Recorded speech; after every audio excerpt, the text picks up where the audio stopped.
Hey everybody, this is the Sliders Review, and welcome to a special edition of Asian and Pacific Islander Heritage Month.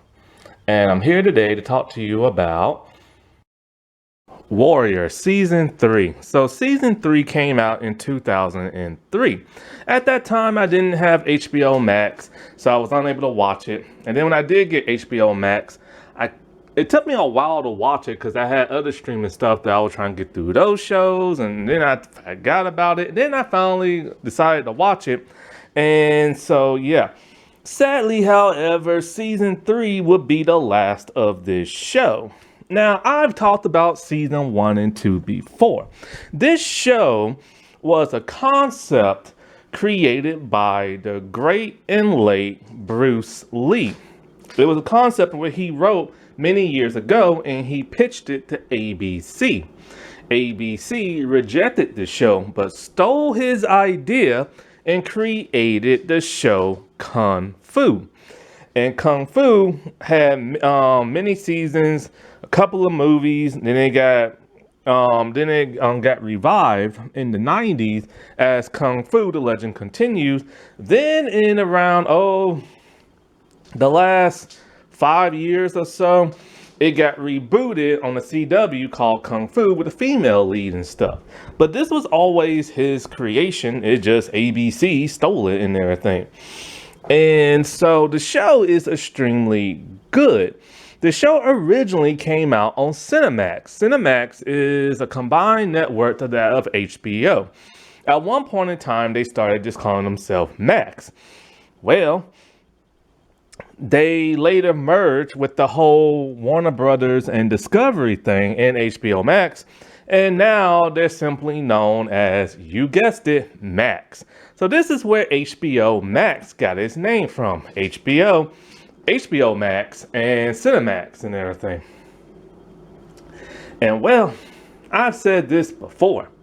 When shows are created on HBO Max or they come over from another network to HBO Max has this weird thing of ruining shows. Like, I don't understand how or why they do it, because it's kind of like a lot of these shows that were brought over from other networks to HBO Max, they have the same showrunners, directors, and writers. I just don't understand what the world goes wrong to where, episodes feel flat and everything. And so, like, while season 3 is very good, and it's entertaining, it's just it lacks something that season 1 and 2 had. Now, one of the problems that I see right now is that, like, a couple of writers for season 3 are new. Some still remain, but others are fairly new and everything. Some of the same directors came back, but it appears that some of them are, they're the same as well and stuff. I don't know what it was. Season 2, like I said, was the best. It really set the bar, especially that last fight scene in the last episode. The climax of the show was really at an all-time high. The show is about Chinese immigrants coming to America in the 1800s, the late 1800s, and having to deal with prejudice by white people who do not want them there. When Chinese people started immigrating to America in the late 1800s, it was because there were conflicts going on in China and stuff. There was an economic crisis. People were dying. People were extremely poor, and they heard about the gold rush in America. So they came over here to work in the coal mines and the gold mines and stuff. And then they would send their money back to China and feed their family and stuff. But of course, that caused problems with the white Americans that lived in America at that time. They don't like outsiders in their country, especially stealing their jobs and stuff. And one of the groups that was really frustrated with them were the Irish white people who came over from Ireland. and who took a claim to parts of America and stuff. So there was always this racial conflict between the two groups. Not only that, but there was conflict between the Asian people as well, because the show centers around two realistic gangs from back in those days. So the show always had, like, Asians against Asians, Asians against whites, but a lot of that revolved around Chinatown. This season, however, it doesn't really revolve around Chinatown that much. They mostly go to other places, and a lot of conflict happened there. Also, they take over storylines that came from season 2, and they continue those storylines. But when they continued those storylines, they fell kind of flat. They didn't have like that same, like, oh my God, like range of what's going to happen next as it did in season 2. Because like I said, the climax of season 2 towards the end from the combination of season 1 and season 2 was really heating up. And so when you get to season 3 and those same storylines come on over, they don't feel as potent as they did in season 2. They're just really, really flat. The conflict between whites and Asians are still there, but not as strong as you saw in season 1 or season 2.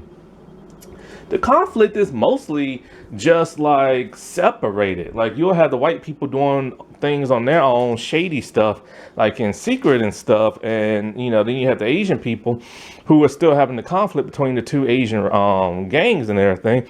But it's like you really don't see those two come head to head that much. And when they do come to head and head, it's rushed very fast. This season does feel very rushed. Many storylines are rushed. Many other storylines from season 2 are completely dropped.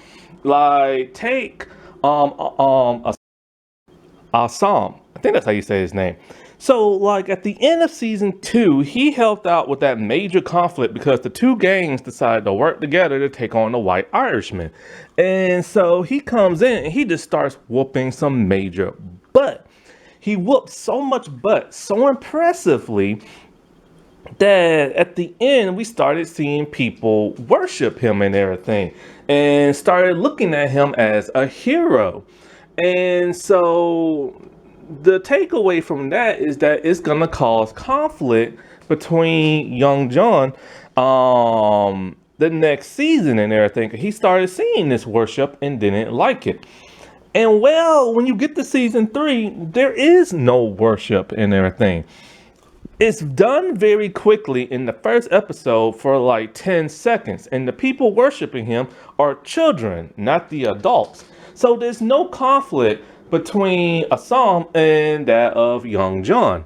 And it's just kind of like, why not? That was something that was building up in the last episode and everything. There's a little conflict between those two, but only because Young John is being a tyrant now that he's in charge. But that's even squashed very quickly because it changes and those two go back to being like best buds and everything. And it's kind of like, why would they drop that storyline? It was so important at the end of the last season. And then you have the whole Penelope and Sophia situation. Penelope was the original like lover of Assam in season 1. She's white, he's Chinese. But then by season 2, those two got separated and like they really didn't have no screen time together. And when they did, they had conflict with each other.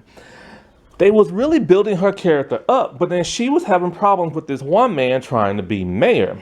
When her husband, the actual mayor, died, this man took it upon himself to put her in an insane asylum at the very end of season 2, leaving on a big cliffhanger. Her sister is a wild child that started hanging out with this Irish gang type dude. Well, not really a gang, but he's like, he works like in labor or something like that, a bartender or something like that, and he's like Irish, and he's the one who riled up the riot to go against the Chinese man.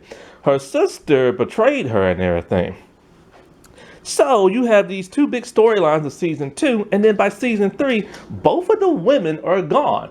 And they're gone in a way that the show wants you to believe they never existed. they're never mentioned by name. They never even mentioned those characters and those character arcs that went on in season 2. The closest they have to mentioning them is that someone asked Assam how did he get out of jail in season 1, and that was with the help of Penelope. And he's all like, somebody help me, and that's all he literally says. Like, he doesn't even mention like who it was or the person's name and nothing like that. It's like she's been erased from the history of this show. And it's just kind of like, that is strange and bizarre, because she was a vital character in season 1 and 2, and she's just gone. Now, the speculation as to why the Penelope actress left is because of scheduling conflict. And so if that's true, then that's why she wasn't there. But not to mention, her is weird. Nobody's looking for her because she's literally in an insane asylum. Nobody knows she's there except for one person, the person who put her there. As for her sister, they just kind of figure, okay, well, if the main sister ain't here, there's no point for the secondary sister to be here. So they just got rid of her and her storylines and stuff. And that's just the worst way of writing. They should have recast or something. Now, why was there scheduling conflict? And why was there such a distance between like fans, not really being interested in this show? And why did some of the storylines lack? Well, it's because when Cinemax got rebranded into Max or whatever, HBO Max, they technically kind of canceled it, but then it got picked up by HBO Max, which is just weird because it was the same company, but whatever. But here's the problem. Season 2 ended in 2020. Season 3 starts in 2023. That's a whole 2.5 years, close to 3, until the next season came out. So by that time, a lot of people lost interest on because a lot of people didn't know if the show was really coming back or not. They said it was, but nobody heard anything. Then you hear filming started, but people forgot. You can't go that long of a time and not put out the other season. You know what I'm saying? Not only that, because you're going to have scheduling conflicts, as they see. And so, because not even the whole Penelope thing, but then some of the characters that do appear, they don't appear that much in the show. And I'm starting to think it's because of scheduling conflict. They had other projects to do and couldn't be in the show full time. Like Assam's sister, she's barely in the show and everything. And not only that, but a lot of characters are barely in the show. And it's just weird when you see them pop in and pop out, and they only pop in for a couple of minutes and then pop completely out. And then it's just it was too long of a distance of a time. And so and of course, we all know David the Devil Zaslav loves canceling diverse shows and everything. This man is just like a crook. He has canceled so many diverse projects and written them off for a tax write-off because Warner Brothers, when he bought the company and everything, went into extreme debt. In order to get some of that money back, he started doing tax write-offs, which is why the government wants to start looking into that, because they say that's like getting insurance on your home and then burning it down and everything. So he'll take in these projects, and some of these projects were near completion or completed, and he just canceled them and had them completely scrubbed. And so, it's not surprising that he canceled this show, because this is one of the most diverse shows on HBO Max. There are 2 other Asian shows on HBO Max, but those are actually HBO shows that later get streamed on HBO Max. So it's not the same thing. Now, even though some fans had mixed feelings about season 3, because I read about them online, it actually had favorable reviews by critics and stuff. It had a high Rotten Tomatoes score and everything. But of course, perhaps the viewership wasn't there. Now, viewership did drop by 1 million from season 1 and 2. From season 2 to 3, I have no idea, because the viewership numbers haven't been posted yet, which is really strange and odd, because you think they would be and stuff. And the problem why it probably didn't have that much viewership is, like I said, It went 2.5 years without the next season coming out, and people literally forgot. And then when the show did come out, a lot of people had no idea the show even came out. It just kind of popped out of nowhere and everything and was announced. And it had to rely on the actors of the show, like letting people know that it's coming out and everything. Plus, with season 3 storylines kind of being mid, a lot of people just wasn't that interested. Even the action got toned down because like every episode will have like an action sequence and a really good one, but it felt like there was less action than it was before. Another strange thing about this show is that for some bizarre reason, in season 3, all of the Asian characters speak differently now when they're talking to non-Asian people. See, one of the things I like about this show is that they have accents. If it's a person from the South, then they have like a Southern accent. If it's an Irish person, they have an Irish accent. German accent. And Hispanic as well.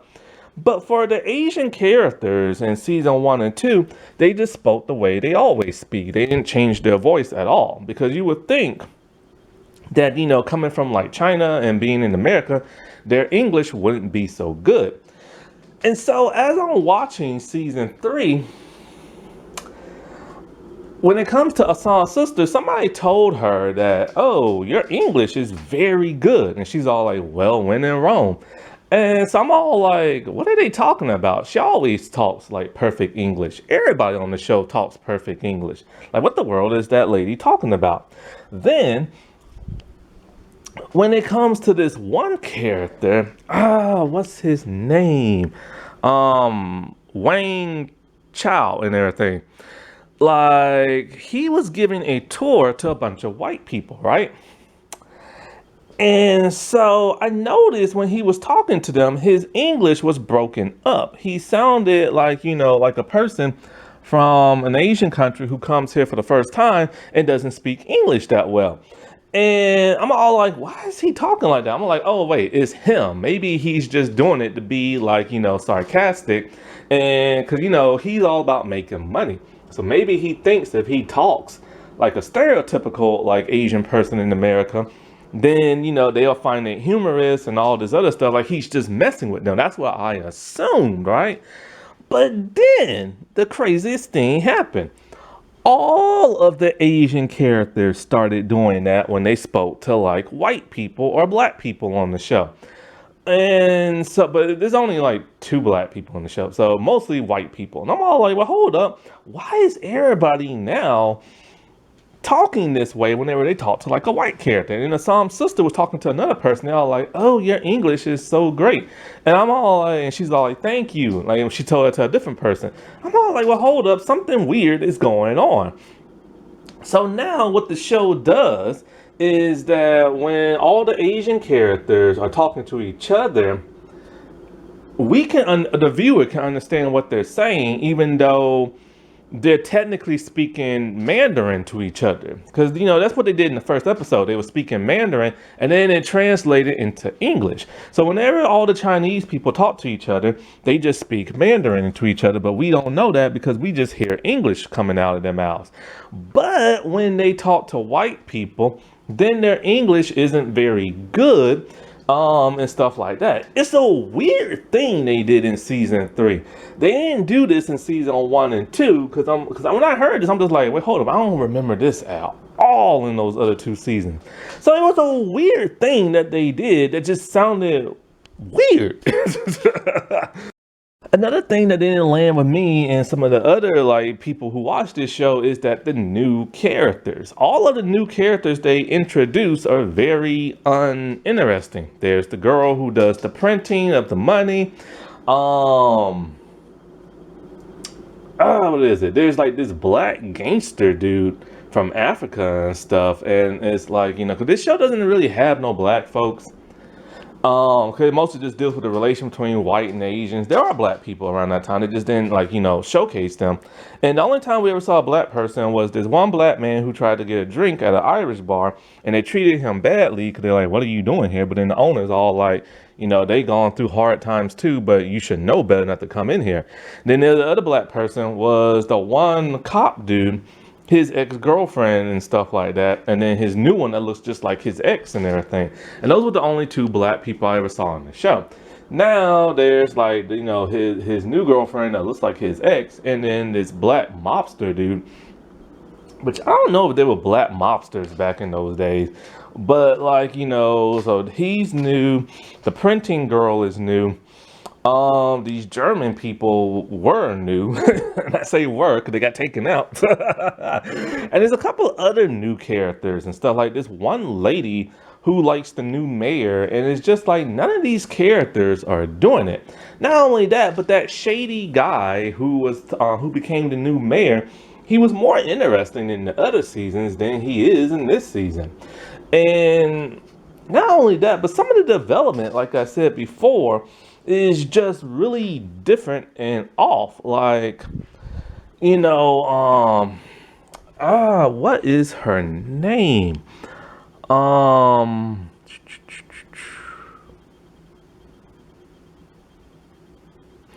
think it's Mei Ling. So like she was married to like the big mobster dude, gang leader in the other seasons, and then he died, and that's Assam's sister. And so she's taking over the gang and everything, right? She rose up from like the ranks, and she rose up by working in secret, working with white men and stuff like that. And so now that she's the head of the head, and she's gonna be having conflict with her brother and his gang, you assume there would be like this massive conflict, even after they all reconcile to take on the white people in the season 2 finale. But then her transition into power was really weird. She's having conflicts now with her own people, and she, instead of working in secret with the white people, now she's working with them up front and personal, going to like their dinners, putting on their dresses, and she seems like a very different person. She tells them the story of how she was mistreated to gain their trust. But then when one of the white men tried to come on her and kiss her, she pushed him away, and his wife saw that. His wife saw that she pushed him away, but instead of blaming the husband, she blamed May and everything. So May gets arrested for soliciting and everything. And we see how bad she's treated for like a couple of like scenes. She's stripped down naked. They throw some disinfectant on her. They spray her with the water hose to show the racial, prejudice back then. But then she's in the prison, and we don't see how she's treated after that, because her people bribed that one guy and got her out. And when she got out, she's back to being normal and everything, back to doing her old stuff. And it's just kind of like, this storyline is getting very rushed. Not only that, but like I said, she pops in and out of the show. It's almost like she was doing something else, like another show or movie, and didn't have time to film like, this show and everything. And that's how it feels with a lot of these characters and stuff. It's just like their storylines are completely rushed. Like the whole young John getting arrested and about to be deported. So he starts like a counterfeiting ring, and he gets busted very quickly in like the series. Like, the counterfeiting thing starts in the first episode when they find these plates, but then they get busted by like the 4th or 5th episode, and then he's put in prison. And when he is in prison, we see that, he's scared out his mind once he found out this is deportation and everything. And he starts to act differently. He starts to act like a scared boy and everything, talking about, I'm born here in America. I'm born here. And they all like, we don't care because you look the way you do. So we're sending you back home. And he's never even been to China before. So he is literally scared and stuff. To make matters worse, that whole importation thing was extremely rushed. Now, like I said before, this show does take liberties that happen in real life. In 1882, Congress and the president signed a bill to ban Chinese people from immigrating to America. It lasted for 10 years. You can read about it on Wikipedia, because I'm not going to show none of the pictures that, the political art, because it's very disgusting. It's so degrading and everything. But anyway, So like there was a ban back in those days on like immigration for Chinese people that lasted for 10 years. So yeah, they were sending people back to their country, which was one of the worst things they could have done because like, while in the deportation prison, all of a sudden he befriends this one person, but this one person set him up to get shanked and everything because they recognized him from his gang and said that, your gang killed like this person's brother and messed my family up and this and that. So they start having like a prison fight between those two. And the person, and of course, the police, they later broke it up. But when he's like half conscious and like bruised up, his father all of a sudden shows up. I thought it was a hallucination, but no. Apparently, when his father left in season 2, after getting ousted by that coup, um, he thought he was going to make something of himself in New York and quickly got put in the deportation camp and everything. And so him and his father, he asked his father, what's going to happen to us when we go to China? And he's all like, nothing good. It's going to be slow and like painful and torturous and stuff if we go back. Now, one of the things I heard in season 1, this was around the time, Chinese men had those long braided ponytails. And one of the characters said that, since you chopped off his ponytail, he can never return back home because it's against the law over there.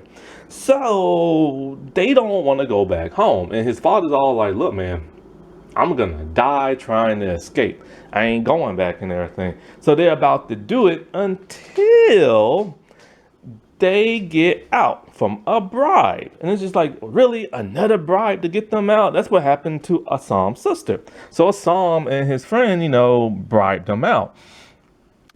And so after that storyline is quickly done and everything. And it's just like, that should have been the meat and potatoes of this season to show the further conflict between the race relations between the whites and the Asians and stuff. Because even though it is still present in the show, it's not as strong as it was in season 1 and season 2. And it's almost like they was afraid to show it, but then they showed it in other ways, but it just felt kind of hollow and everything. And those are just some of the examples of like some of the rush storylines and this and that. And like, another rush storyline like came with Toy. So we don't really see her do her brothel thing that much because in the first part of the first half of this season, she's with that one lady who helps rehabilitate Chinese women that was forced into prostitution and everything, and let them live on her farm and have a good life there. So basically, she starts a relationship with this lady, and that quickly just gets written out because like there's a man who wants that lady's farmland to build a train there or a train tracks there and stuff, and she says no. So they hired that Irish dude to hire a bunch of goons to set the place on fire and kill as many of them as possible. And you see them getting slaughtered left and right. And we see Toy getting her butt kicked, and we see her trying to fight off against the men as best as possible. But then after it's all said and done, and about 12 of the women are killed, and the whole place got burned down, her friends all like, she's gonna take this up with the police, and she's gonna go to court, and they're gonna rebuild. And Toy is all like, no. Like, this was foolish of me to even consider this and everything. And like, I don't belong here and I'm heading back home, back to my brothel. And it's just like, what? And it's just like, cause she feels so like, like, it's like, where is this coming from and everything? She just gave up on that and talking about she's gonna start doing things her way. And we know what she means when she says she's gonna do things her way. But now this causes conflict between her and that other Asian girl who has select mutism. And like, when it comes to her friend who she had the relationship with who lost her farm, she lost in court because of course she's a woman and everything. And so then she goes back to Toy at her brothel and they try to talk it out. But Toy doesn't want nothing to do with her and everything. And it's just kind of like, what are they doing with this character to where she's just so closed off and cold-hearted now? And because Toy, she knows how these people are and they operate. And she knows how they are when she has her brothel and everything. and she knows what it's like to be portrayed by them, like that one guy from season two. So that could stem from that and everything. But it's just like, like I said before, the 2 seasons took a whole 2.5 years until where people kind of forgot that. So the show is created by Jonathan Troper and is based on the writings of Bruce Lee. And it's to the point where they give him writing credits for it and stuff. Now, the show is executive produced by Bruce Lee's daughter, Shannon Lee. And she even appears, what episode was that? She appears in the 6th episode as a woman who lost her son to these German men because like they lied and said he stole from them, and the mom said he never did that. So they started beating him up in a song, and young John, they see that in the song, he wants to stop that. But young John and his father's all like, no, this ain't our problem. And these people now are our cash meal and everything, because they decided in order to get, young John and his father out, they had to align themselves with Assam's sister, and she wants half of this stuff. So now they're like, bleeding money and everything, so they have to get more as they're confident and stuff. So they find these German men who live far away, and they strike a deal with silver and everything. But Assam's all like, screw this, they killed that boy, I should have stopped this last night. So he goes and does what he always does best, and that's beat up some people. And she appears in that episode. Oh yeah, Justin Lin is also an executive producer on this show. He's best known for the Fast and Furious movies. And so this season, while like I said, feels kind of off and the first couple episodes are kind of boring, it really kicks up by episode 5 or 6. Mainly episode 6 when it really heats up. And it starts to feel a little bit more like, the first 2 seasons and stuff. It's just those first 5 episodes, I don't know. And it's just like some of the characters, like their motivations are mostly just done all in secret and off screen. And while characters kind of feel the same, they don't really start to feel the same until like episode 6. So let's get into a couple of character bios and stuff. Lei, I think that's her name. She is the girl introduced in season 2. She was coming to America when the people who were on the boat decided to turn her and the other girls into like prostitutes and stuff. She is rescued by that of Ah Toy. And ever since then, she's been Ah Toy's like main enforcer and stuff. But in season 2, she was placed on Nellie's farm and everything, to rehabilitate herself, which originally she didn't want to go. When we see her in this season, she's always happy to see Ah Toy and everything. Everything's going smoothly until around the 2nd or 3rd episode. By the 2nd and 3rd episode, that's when Strickland, it wasn't Lowry, it was Strickland's men who came and torched the rehabilitation farm and everything, and killed all those women. Since then, she's been pissed and wanted vengeance. And because of that, she just keeps brushing off Ah Toy and even tries to fight her at one point because she just wants to kill Strickland. And a surprising twist, she infiltrated his mansion as like a maid of all things. And like she came there for one final showdown with him, and they duked it out with swords. And it was an amazing fight. And the way it was choreographed, she leaps off something and charges at him or dives into him, and it goes to the intro. After that, we don't know what the world happened to her. Until, sadly, it is revealed Nellie and a man brought her to Ah Toy. They said they just dumped her on Nellie's doorstep. Ah Toy ain't having this crap, and she goes to get her revenge and everything. It's so sad to see her die. She was a character I liked. She was always quiet, never spoke. I don't know if she was mute or had select mutism or was deaf or what. But like, she had a hard life coming to America, and then, she became a very strong person once she was like freed and everything. And then she was so happy when you saw her on that farm.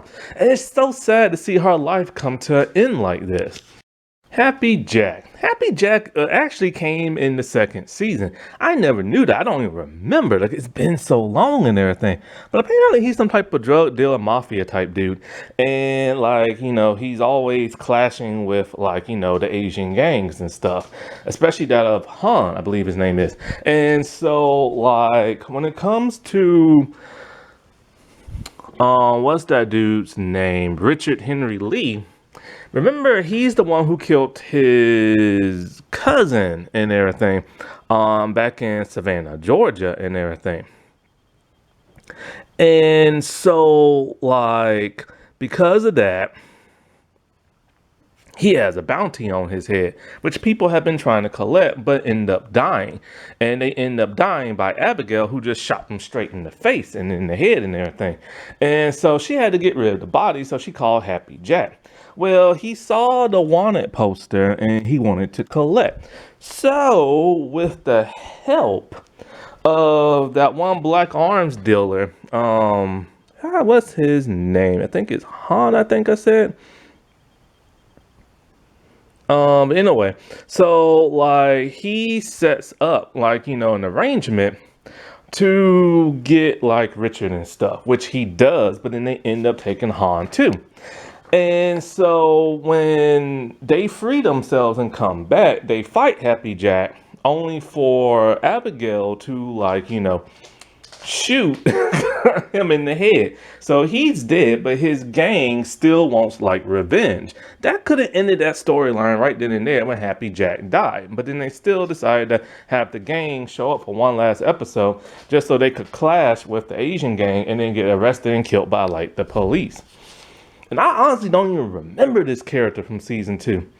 My bad, not Hong Wang. That's the black market dude's name. So anyway, so then we have Abigail and the whole Richard thing. Abigail doesn't have a story arc whatsoever in the show. She's just there to be a love interest. They never explain why she looks like Nora, his ex, and they're played by the same actress.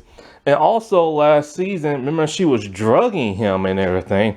And I think she was trying to take his money or something. But anyway, she ends up just actually falling in love with him. And so I forget how that drugging storyline ended, but it probably just ended just to end with no explanation. And we see him have headaches and take medication and everything, and he's completely fine this season. So in a way, she's all lovey-dovey with him. But like I said before, when people come to collect the bounty, she shot them in the head. Happy Jack had to get rid of them. Happy Jack tried to kill Richard, and then she shot Happy Jack in the head. Other than that, she's literally just a love interest who bops in and out the show.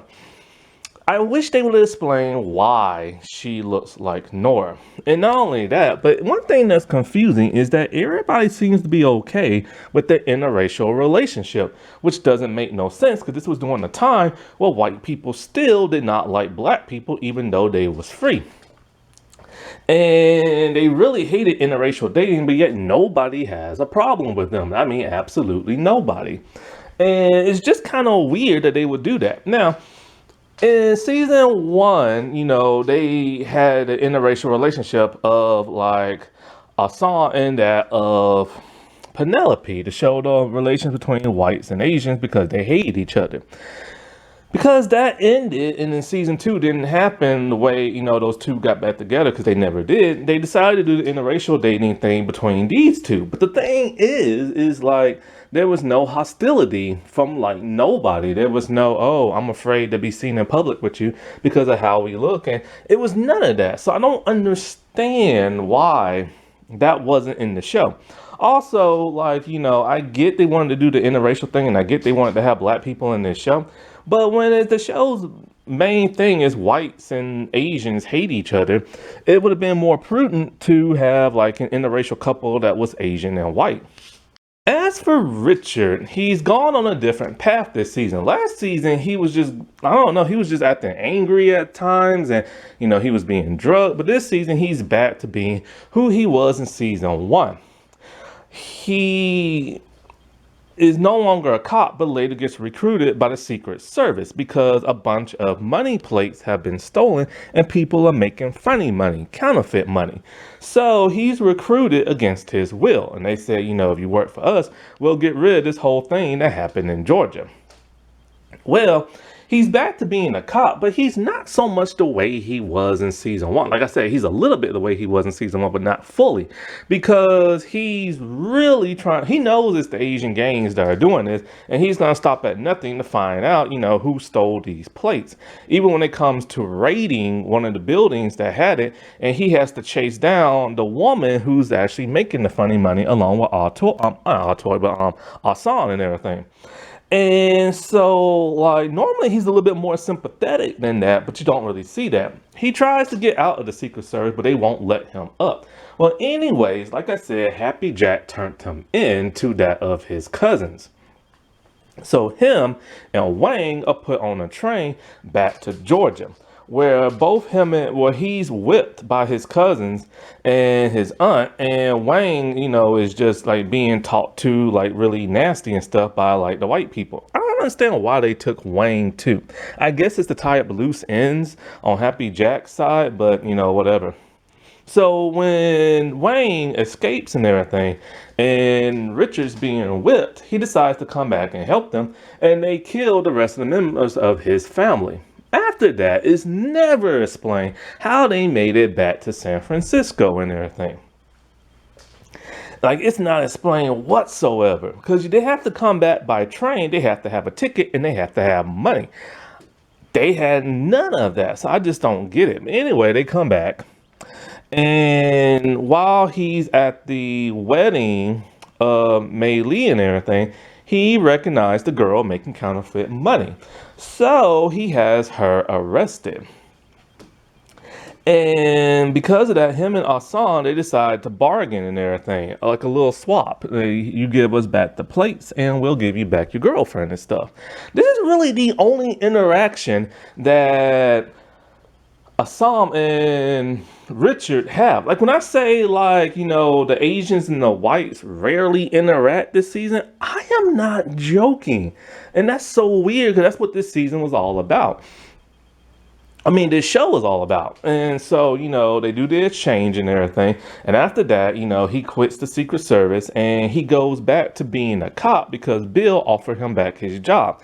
But he told Bill that he'll do it under the following conditions. Like, he can't go around harassing Asian people, and something else. Oh, he's not gonna give Buckley no water or nothing like that, and like fetch him no water and be his servant and stuff. And so now him and Bill are back to being cops and all this other stuff, because him and Bill have rarely interacted this entire season as well. I'm glad they made him better than what they did in season 2, but some things need to be explained just a little bit better, and it would have been nice to see him adjust to the way they rated that Asian place, because even Bill, he stepped up and everything. Big Bill. So Big Bill is still a cop, and he's a whole lot better of a character than he was in season 1 and 2.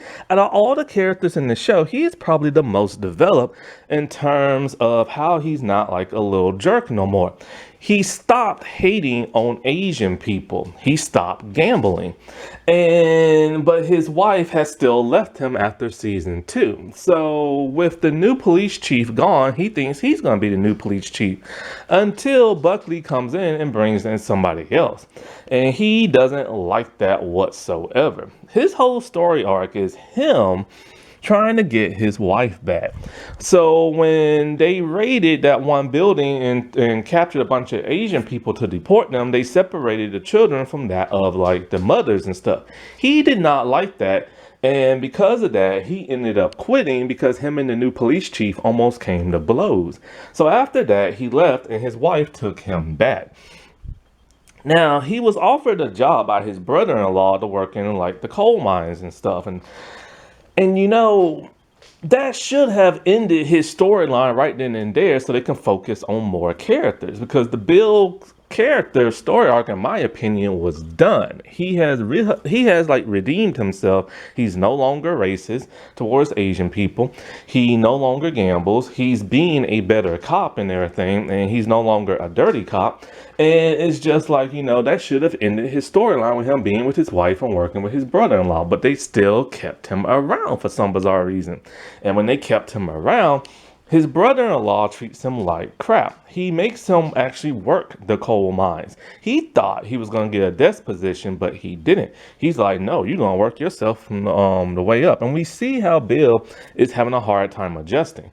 Then when he finally does get him a desk job, they talk down to him like he's a child who doesn't know how to add and subtract. Anyways, when, what's his name? Is it David? Larry, I think his name is Lowry. I can't say them Irish type names, but no, Dalen Leary. So he needs a dirty cop on his side. He wants Bill back because two Irish dudes got arrested for stealing, breaking into the building of an Asian person place and stealing their stuff. The new police chief, he's by the books. He don't care who you are. You ain't gonna mess up in his town. So he kept them in there. So Bill's all like, oh, these are good boys and they don't deserve to like be locked up and blah, blah, blah and stuff like that. So he's all like, look, Bill,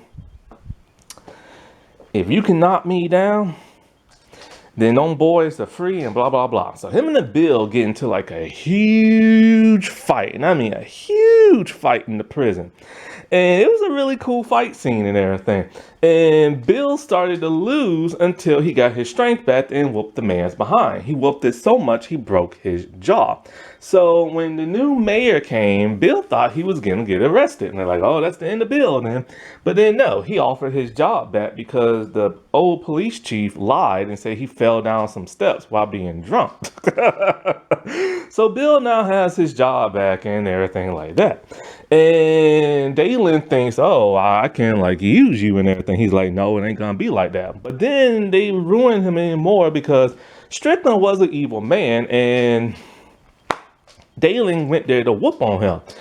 But Toy took his behind out. So when they see the dead body, they're all like, you know what? Bill decided he's gonna let the two women run away.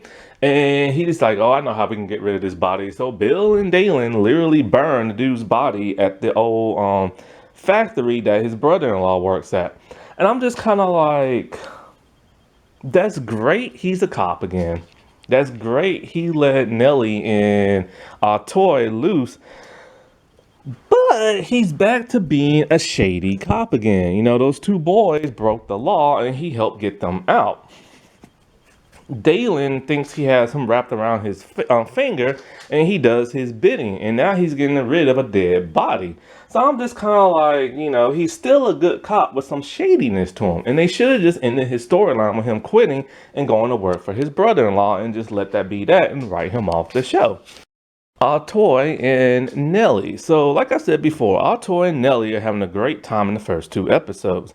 They're on the farm, they're making love to each other, they're happy as can be. But Strickland comes in wanting Nellie's farmland so he can build a railroad there. She says no. He sees Toy and Nellie kissing and blackmails her, but she still says no. So then he sends his men to, you know, pretty much just kill and torch the place down.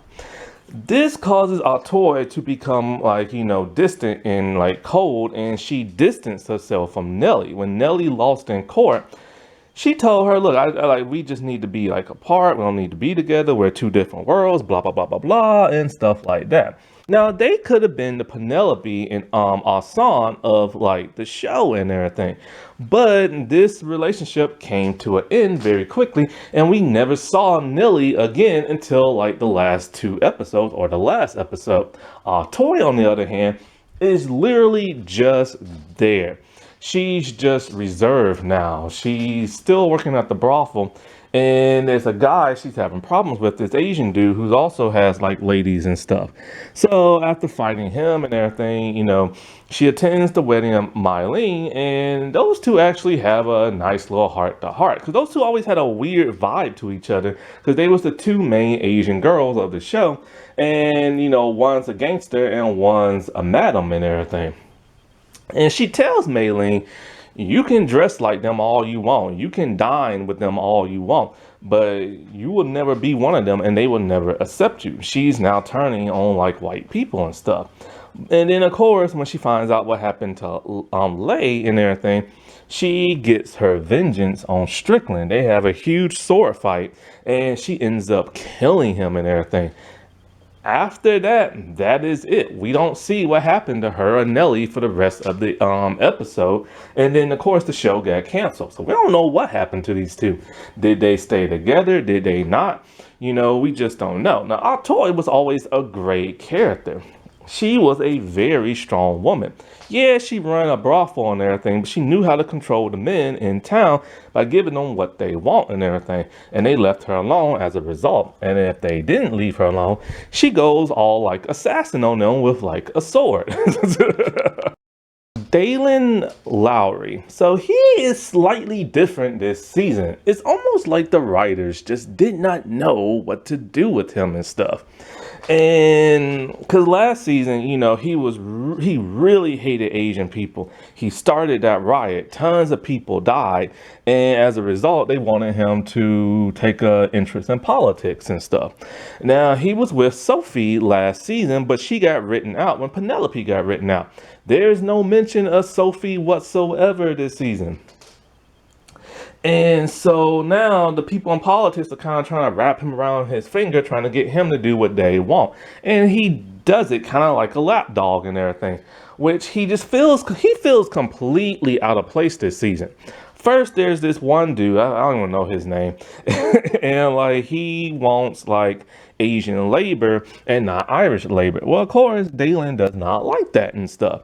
But he tells his men, look, this is how it's gotta go. We need this guy, blah, blah, blah. So then he ditches this dude and then he starts to work for Strickland and everything. And he also works for Buckley. And they pretty much both of them just straight up lie to him because he thinks his Irish guys are going to start getting more of the jobs, but they don't because they want Asian labor because the Irish guys want twice as much and the Asian dudes will do it for less. And so he doesn't like being portrayed like that. So when he gets Bill back into like the forest because he needs a cop he can wrap around his finger and stuff, he blows up the bridge to that of Strickland, which pisses Strickland off. So Strickland sends some men in to kill him, but they don't. He has a conflict with mostly his own people this season. And when it comes to like the Asian people, him and Assam only have one interaction with each other. The interaction was because like a group of Asian men decided to beat up on some Irish men. And so they went to Dalen, but he didn't really want nothing to do with that. He's all like, look, because of what happened last time, some of our people died, and I don't want that to happen again. I don't want another riot. So they thought he was going soft. So he went all the way to Chinatown by himself to talk to Assam. They had an exchange of words of basically, you keep your people on your side and we'll keep our people on our side. That is the only interaction those two had this season. Like, what in the world? Because they had an explosive, like, fiery, like, encounter last season. So, after pissing off Strickland and all this and that, like I said, he went to go mess Strickland up and everything. Because Strickland sent some men to kill him and everything. But Toy beat him to the punch. After, like, they got rid of the body and everything, that's it. He isn't seen for the rest of, like, the episode. And we don't know what happens to him. Does he stay in politics? Because he doesn't like politics. And he doesn't like the people he associates with. Because now his people are lying to him. Even though they keep saying, oh, we don't want Asian people in town. They want to keep them for, like, labor and everything. So he doesn't know what he's gonna do. Walter Buckley. So Walter Buckley's a little different this season and stuff. He's still working with Mei Ling behind the scenes and everything. When she got arrested and risked getting deportated, he didn't do nothing because he's all like, okay, I don't gotta deal with her no more, until her people came to him and bribed him with that Confederate picture. So they always gonna loom that over his head, so he gets her out. And then him and her keeps working behind the scenes. She even rats out her own people and her brother's people about the counterfeiting thing. He's all like, well, it's too late because, men have already been sent there to collect the plates and arrest and deport everybody there. And I would have warned you if you would have told me and everything, because I would have protected you and everything. She's worried, but not even thinking about her brother. Like, she's worried about him, but she doesn't really care. She doesn't do anything to interfere. He this season is just kind of odd. Like, he's trying to be mayor. He was a deputy mayor last time, but he has competition. Somehow he weaseled his way in getting the competition to back down because he found out some stuff about him. Other than that, he doesn't go around hating on Asian people like he did last season. As for Penelope, like I said, he got rid of her in season 2 and sent her to like an insane asylum. And there's no mention of that whatsoever. Then, even though he wants to create, because he's creating a deportation to get rid of Asian people, because that's because there was a ban and everything, so he's trying to get that banned and he's trying to get them deported and all this other stuff. But at the same time, he wants them as like labor. Well, there's a woman who is interested in him. And so basically all season, he's just constantly making out with her. They kind of trying to like make him sympathetic and a little bit comedic relief a little bit, you know what I'm saying? But then it turns out this woman who he's now proposed to, and she said yes, she's actually using him for his position and power and stuff because she's sleeping with like another guy. Now, this storyline is going to go absolutely nowhere because of the simple fact it got canceled. And it was an odd storyline at that. I don't like how they did that. Hong is exactly how he was in last season. He's this happy, slap happy, go lucky kind of guy. He's the comedic relief of the show, and he is so hilarious and stuff. Basically, he's always like, we don't get to kill them yet. Stuff like that. Like, he's just so hilarious in everything he says. This season, they finally gave him a love interest. Because remember, he revealed in season 2 he's gay. And everybody just accepts him as being gay. Which is odd, because this is the 1800s. But, they want to show that not everybody hates people like that and stuff like that for the show. But you kind of got to be a little bit more realistic, but they don't. So anyways, he meets this guy, a cabaret singer and everything, and he falls in love with this guy. And it's nice to see him finally get a relationship in the show because everybody else got one at one point. And so, except for Young John, he just always has random women he sleeps with. But anyway, the guy shows him to an underground place where LGBT people get to interact and people of color. Things like this really did exist. I believe it's a Molly house. I think it might be a Molly house, but Molly house is where males just prostitute themselves. So it might not be that, but it's a place where a lot of LGBT people get to interact. And he never knew places like this exist. Well, things come to blows when he recognizes one of the guys hitting on him. And it's a cop, a white cop. And he's pissed. He's all like, yo, man, you tried to like arrest and kill and deportate like me and my people and stuff like that. So this causes a clash between him and his boyfriend. Because he's all like, look, man, he's probably just pretending to be hateful and racist and all this other stuff. But here he's a different person. And he's all like, look, man, this is nothing but a fantasy world you all are living in. And I live in the real world. And he's all like, well, if you want to live in the real world, go live there, because this is the only place that we can be ourselves. So because of that, they break up. And he's sad for like a couple of episodes. But the really crazy thing happens is the climax at the end of the last episode. Young John has decided it's time for Mei Lee to get her comeuppance, and it's time for her to and everything. Assam does not want that. Like, look, man, that's my sister and stuff. He's all like, I know, you don't have to come, but we're just going to go and kill her and everything. So Assam takes on all of the gang members, including Hung and stuff. And Hung literally turned on Assam and everything because he's loyal to young John, which is weird because he mostly interacts and he always calls Assam boss and everything. And I was so surprised that he's willing to fight Assam and everything. But of course, Assam gave up the plates and stuff like that. And he ends up getting his butt kicked badly by Assam. Now, one fighting tool he has is a long chain around his neck. He's very efficient in.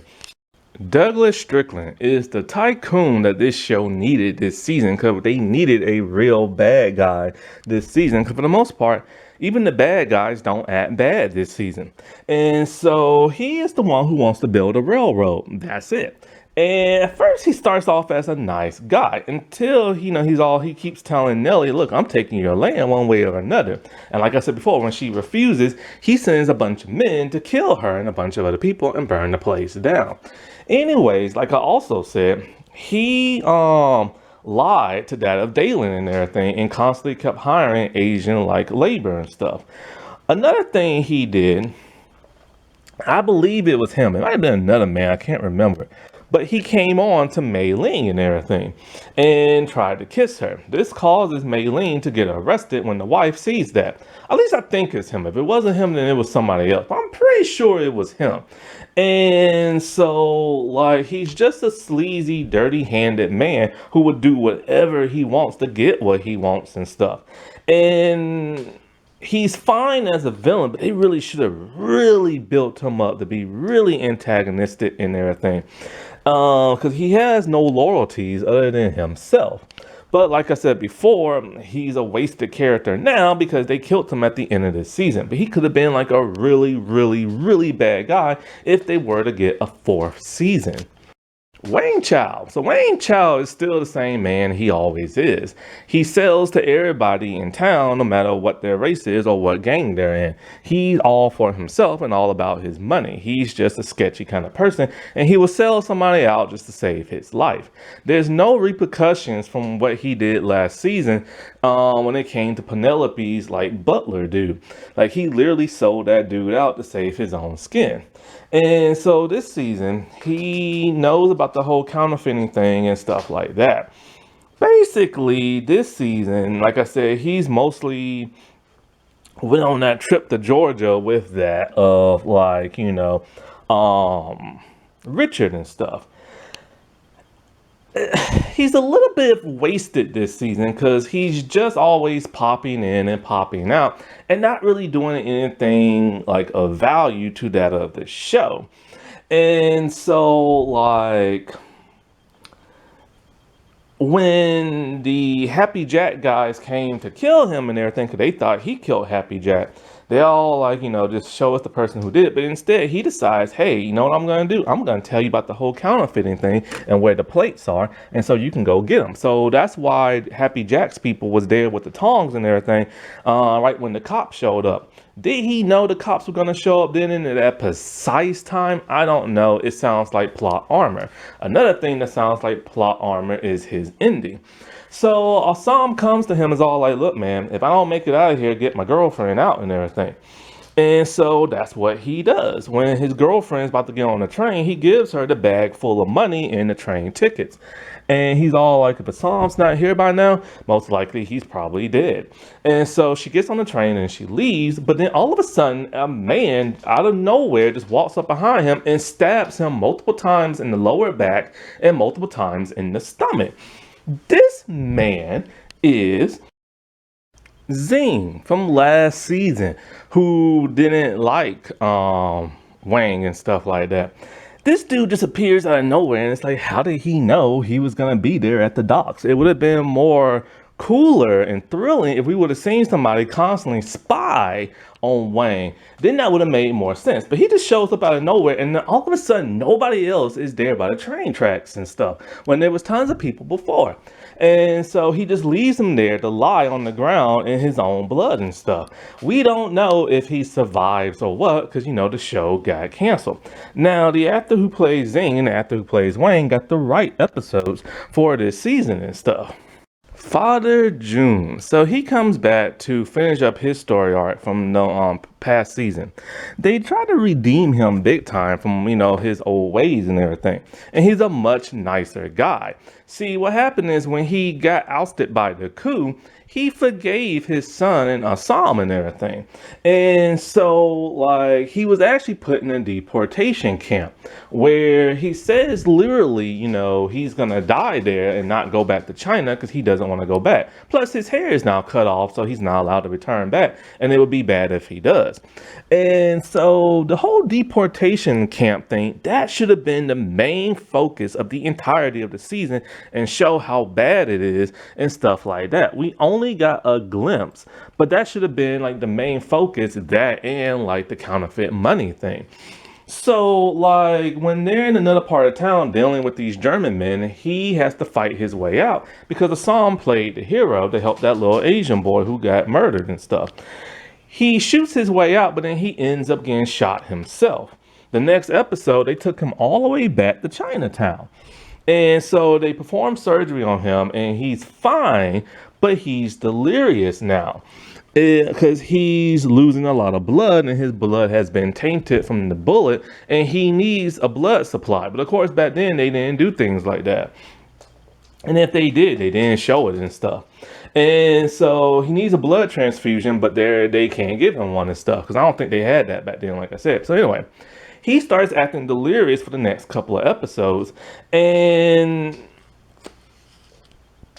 he later, they all like, look, man, your dad's sick. He's dying. So he decides, you know what? I want my son to take me out. So his son kills him and everything. I like how they redeemed his character. He's a whole lot better than what he was last season. I just wish they could have done more with him because he was literally just there to finish off his story. Yan Mi is the new character that has divided fans. Some fans like her, some fans don't. So she is the daughter of who works at a printing press. She's the one who makes all the counterfeit money. And so how it started was young John was, throwing his weight around, showing how bad he is, trying to make an example of people not paying protection money and stuff. So Assam jumps in and they decide she's gonna work for them and everything like that. So you think she's just a smart mouth little person who's just working for the mob. But then it turns out she's actually stealing from them hundreds and hundreds and hundreds of fake dollars and stuff. And so there's some shadiness to her. We find out why this is. She doesn't want to stay in town much longer. And she didn't like it when her father brought her and her brother to that of America. And so she develops a love relation between that of Assam. So basically, it's like she prints money, they make out, they do it, stuff like that. She's an okay character and everything. It's just kind of it takes a while to make her interesting. Because when we find out, she didn't want to come here, she wants to leave, she wants to make a better life for herself. She's really just the young girl who fell for the gangster and did a bad thing. Well, when she's found out by the cops and everything, the exchange is made to where she can go free.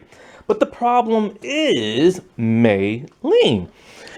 She starts to notice that Assam and Yan are close and everything, and she tells young John because either she doesn't want her brother to be with nobody or she wants to cause conflict between Assam and young John. Well, it works and everything because he's kind of pissed. He's all like, how come I didn't figure this out, that those two was doing it and everybody else can? So he starts to be all like, I gotta get rid of loose ends. So he forces her to teach other guys how to print money. She's all like, it's a skill. They're not gonna be able to pass it off like me. He doesn't care. Assam realizes that once these men learn how to print the money, they're no longer gonna need her because she knows everything in their operation. So this is what causes conflict and he has to get her out. And so when she does get out of town, she gets on the train and we don't know what happens to her. Most likely she was going to be a one done type character in the season because of how she was written and everything. Because she can't come back because if she does, then young John is going to off her and everything. Lee Yong and that of Kong Pak. Kong Pak is played by Mark Dacascos. And that dude's legendary. That man's old, but he can still throw down. He was in John Wick 3 on Iron Chef. He was the Crow in the television series. Like, so those two play brothers. And Kong is actually very wasted in the show. There's nothing really to him. He's the former leader of like one of the gangs and everything. And the thing about him is that his only purpose is to spar with his brother. And then, like, when he finds out what Mei Ling has been doing, he tries to tell his brother, but his brother does not want to really listen. And so, like, it causes a whole lot of problems. And when Mei Ling decides to kill all the elders and everything, she tries to kill Kong. Well, he's pissed. He's all like, "Oh, woman tried to kill me, and she just killed all the elders." Like, she hired people to do it. So he goes there to kill her. But of course, his brother in their veins and everything, and his brother ends up killing Kong. And I'm just like, oh my God. Now, it was a great fight sequence, but they literally just wasted this character because he's just there and he does absolutely nothing. Because I was wondering what the world is his purpose in the show, and it's never really revealed and everything other than to rat out his girlfriend to that of his brother. Now, let's see. So when it comes to Lee Young and everything, like I said before, he's kind of wasted as well. He's just there. He's there to bail Mei Ling out. He marries her and everything. But then when he finds out what she did to the elders, because the thing is, the elders are pissed at her because she spent 1/3 of their money and everything. And she's been interacting with white men behind their back, like, weaseling her way into a higher position, which he knew about, but he didn't know to what extent. So he's kind of mad at her. And after he killed his brother, he comes back and she has all her bodyguards around and won't let him near her and stuff. He's just like, "You gotta be kidding me," and everything, and he leaves. We don't see him to the last couple of minutes of the episode, where after her gang has disbanded and left her and everything, they now work for him. And we see him smirking, walking down the street with his newly formed gang and everything. So the question is, did he plan all this like secretly, behind the scenes, or did it just happen and he just went with it? It's never explained. That's the problem with the writing this season. A lot of stuff is done like, in secret and done off screen. So you don't really know if people are manipulating people behind the scenes or not. I don't understand the purpose of Mei Ling in this season. Like, she's still the same way she was before, but she seems less of a character, but still the same as that way and a little bit more. That's odd to say. How does she feel less of a character, but more of a character? See, it's weird because it's weird writing. She's literally just there who pops in and pops out for a couple of minutes in every episode. And so she is now the head of like the gang and everything from last season. And she's still working behind the scenes and everything, like I said, in secret.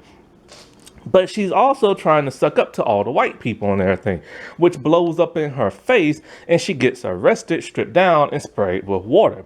I wish they would have shown more how they treat the female prisoners, but we only get like a glimpse of it. Like, I really wanted to see her in prison more and, show those hard times. Because the show is based on racism and stuff like that. So I really wanted to see what all she had to go through other than being stripped down naked and disinfected and sprayed with water. But the problem with her is that every time something happens to her, her storyline in that episode gets like, written with a nice little bow towards the end. She gets out of prison very easily because they bribe like, Buckley and everything. Then it's like, she's still loyal to her brother and everything. But in order to get young John out of deportation, she wants half of like his operation, which pisses him off. But that's the only way to get him out. So now these two gangs who hate each other are working together.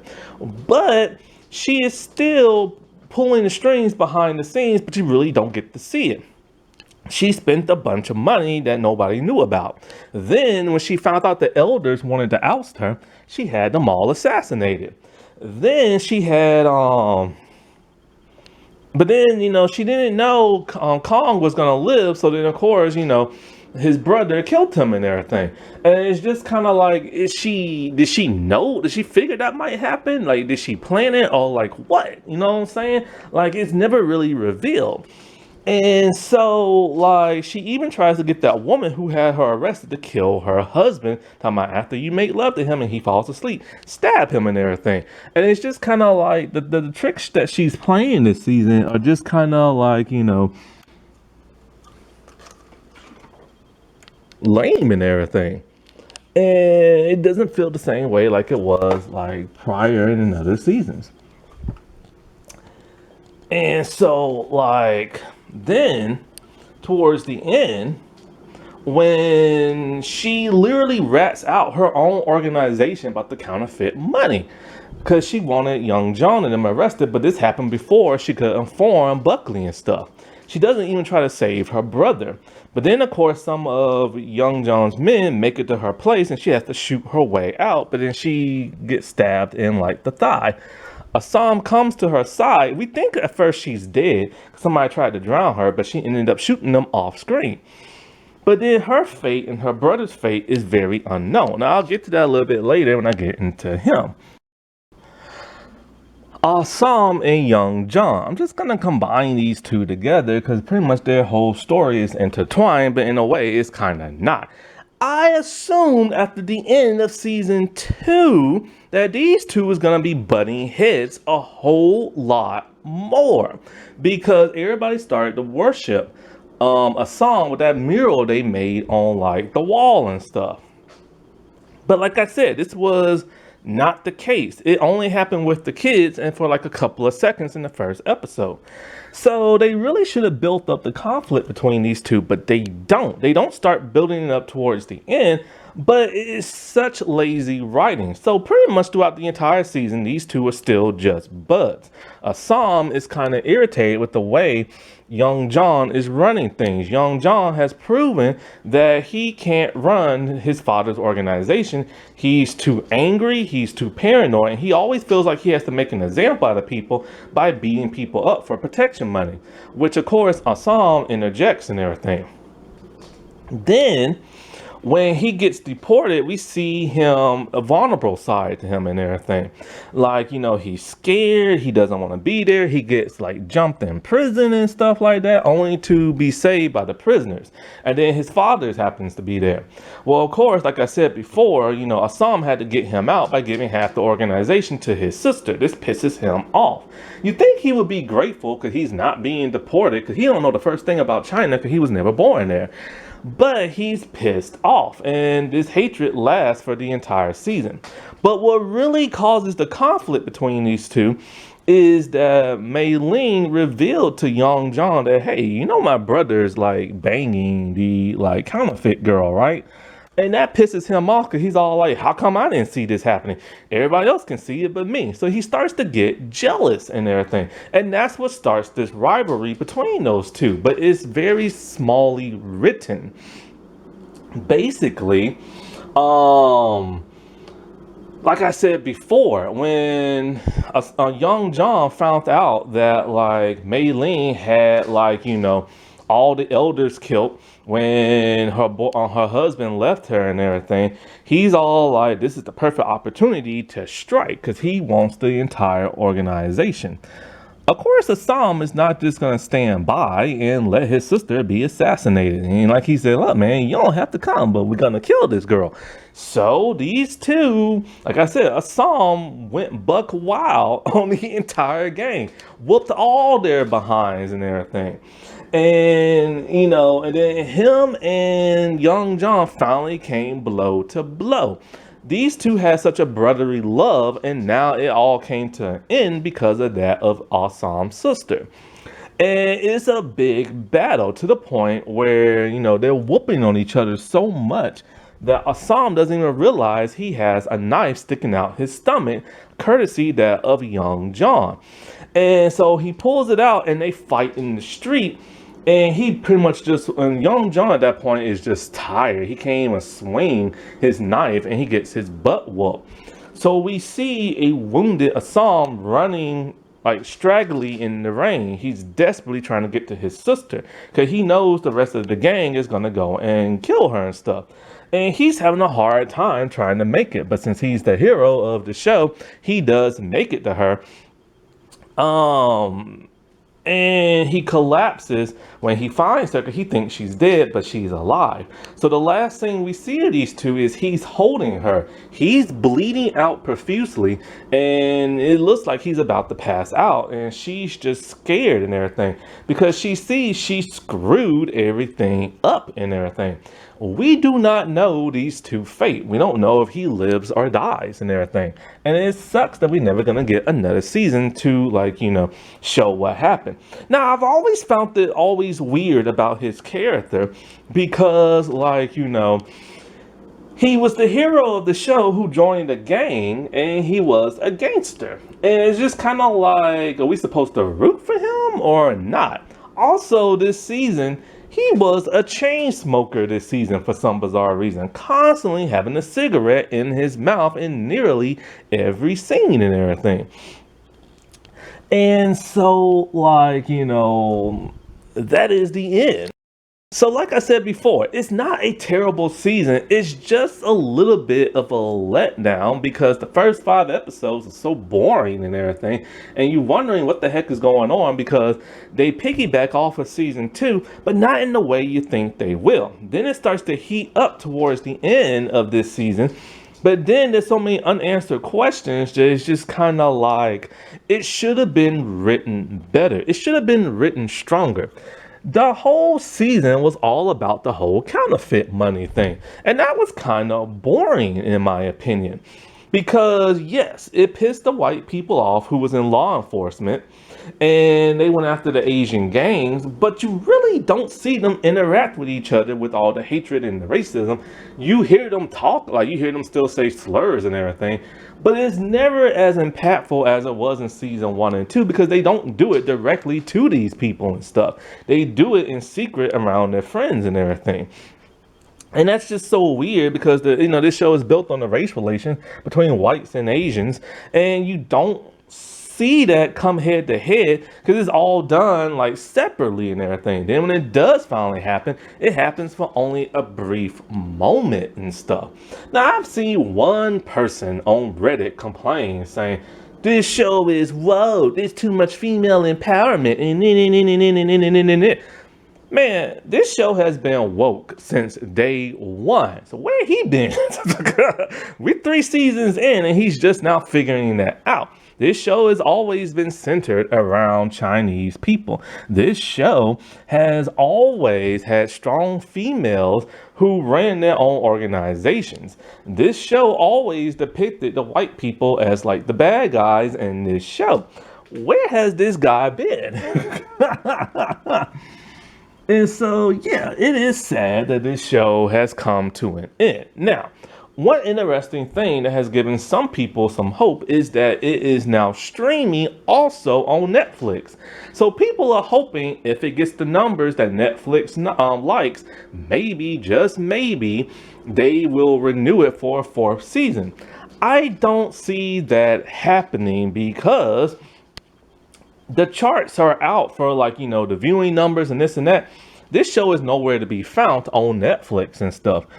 Not that many people are watching it. Also, if you have Netflix and you have HBO Max, why in the world are you gonna watch it on Netflix when you can watch it on HBO Max? That don't make no sense and everything. And not only do I not think it's gonna get a 4th season, because see, when it came to Cobra Kai, that got canceled on YouTube. And so they bought the rights to it to not only stream on their platform, but they automatically gave it another season. So that was something they did. They didn't do that for Warrior. Now they could give it a TV movie to finish it off. They might do that like they did Wu Assassin, because Wu Assassin was a Netflix show, primarily Asian with martial arts, and it got canceled after 1 season. And after that 1 season, they decided to give it a TV movie and everything, and to end up all the storylines and stuff. So they might do that if fans petition, but fans gotta petition because you know how Netflix is. They're very, very stingy in everything. Happy Asian and Pacific Islander month, everybody. Alrighty, well, I'll talk to y'all later. Bye.